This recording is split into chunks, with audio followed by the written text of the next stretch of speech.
ठीक है, आज हमारे पैनल पे सलमान आबिद साहब भी मौजूद हैं। सलमान साहब, very warm welcome to the program. और अभी जिस मामले पे डिस्कशन हो रही है, जो करारदाद कल पेश की गई, आज उसकी जवाबी करारदाद एक जमा कराई गई, लेकिन उस पर भी पेशरफ नहीं हो सकी क्योंकि सेनेट का इजलास गैर मुअय्यना मुद्दत के लिए मुलतवी हुआ था। कल वहां पे तकरीबन बड़ी सियासी जमातों के नुमाइंदे मौजूद थे, बाहर आके मुखालफत करते रहे, ऐवान के अंदर क्यों नहीं बोले? किसी एक शख्स की, एक पार्टी की ख्वाहिश में भी हो कि इलेक्शन ना हो, बाकी सियासी जमातों का क्या मकसद था? देखिए, बुनियादी बात है कि तो ये समझता है कि सेनेट में पेश होने वाली करारदाद महज इन 10-12 अपराध की करारदाद थी और इसका कोई लार्जर पर्सपेक्टिव नहीं है, तो मैं इससे इत्तेफाक नहीं करता। ये बड़ी सोच समझ के एक सेनेट के अंदर करारदाद पेश की गई और बाकायदा चोरी छुपे पेश की गई, लोगों को बताया नहीं गया। और इसमें जो किरदार चेयरमैन सेनेट का है वो सबसे ज्यादा मुतनाज़ा है। तो चेयरमैन सेनेट किसके इशारों पे काम करते हैं मुझे कहने की जरूरत नहीं है। पाकिस्तान में इस वक्त कुछ कुव्वतें हैं, चाहे वो सियासी है चाहे वो गैर सियासी है, वो इंतखाबात नहीं चाहती। फजलुर रहमान तो बरमला कह चुके हैं ना कि 2 चीजों के हालात ऐसे नहीं है कि इंतखाबात करवाए जाए, इंतखाबात को पोस्टपोन किया जाए। खुद आसिफ अली जरदारी साहब कह चुके थे टीवी इंटरव्यू में आसमा शराजी के कि अगर इंतखाबात थोड़े से आगे चले जाए तो फर्क नहीं पड़ता। यानी ये बहस हमारे यहाँ मौजूद है।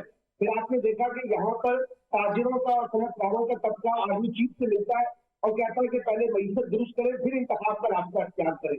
इसी तरह से उलमा कलाम का एक वफद मिलता है आर्मी चीफ से, वो कहता है कि पहले आप मईशत को दुरुस्त करें फिर इंतखाब का रास्ता इख्तियार करें। ये बहस तो मौजूद है पाकिस्तान में इलेक्शन के होने या ना होने के बारे में। अच्छा, कुछ जमातें ऐसी हैं जिनको लगता है कि इस वक्त के जो हालात हैं वो उनके हाथ में नहीं है। जैसे कि एहतशाम साहब भी कह रहे थे कि PMLN जो है वो काफी डिफेंसिव नजर आ रही है सारी सिचुएशन के अंदर।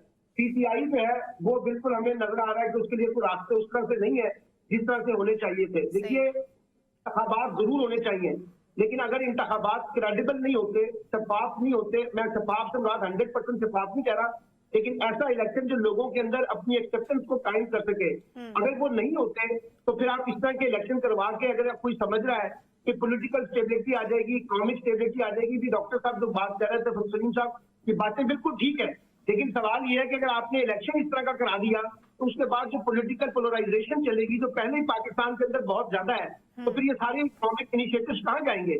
इसलिए अभी भी वक्त है, अभी ज्यादा वक्त नहीं गुजरा। आप 8 फरवरी को इलेक्शन करवाने हमने, तो अगर 8 फरवरी को इलेक्शन करवाने हैं तो अभी भी कुछ बुनियादी बातें तय कर लें कि किसी तरीके से लेवल प्लेइंग फील्ड का मामला निकालें।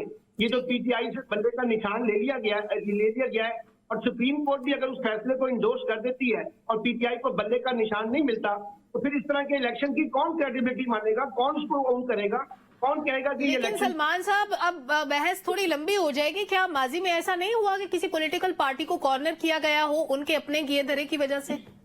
देखिए, भट्टो साहब के साथ भी हुआ, बेनजीर के साथ भी हुआ, नवाज शरीफ के साथ भी हुआ, लेकिन जो शिद्दत हमने इस दफा देखी है, आप मुझे बताइए कितने रिटर्निंग ऑफिसरों के जरिए कागजात मुस्तरद करवाए गए? कभी 9 मई भी तो नहीं हुआ था सलमान आबिद साहब।